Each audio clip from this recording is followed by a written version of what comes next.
Welcome to Chillin' 101. We hope this video helps. You start by confirming warranty and engraving terms. Once done, powering the device off and removing the SIM, and any case keeps you safe and avoids accidental damage. Lay the device on a soft cloth so the screen stays protected while you work on the back. Next, inspect the engraving depth.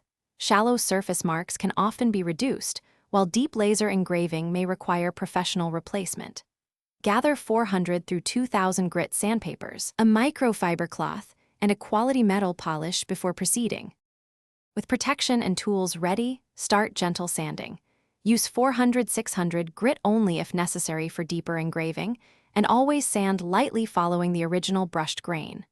Once the engraving is less pronounced, move to 800 then 1,200-2,000 grit to smooth the surface. Rinse and dry between grits and inspect progress, often so you don't over-remove material.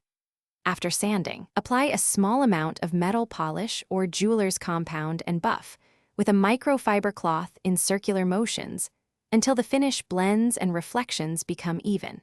Once the polish yields a uniform look, clean all residue, reinsert the SIM, and reassemble. Inspect the back under different light angles to ensure the engraving is minimized and the finish matches surrounding areas.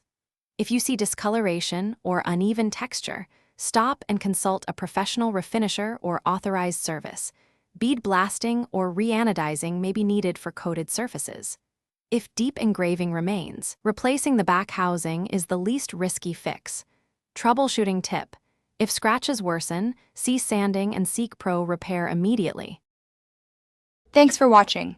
Consider subscribing if we helped you.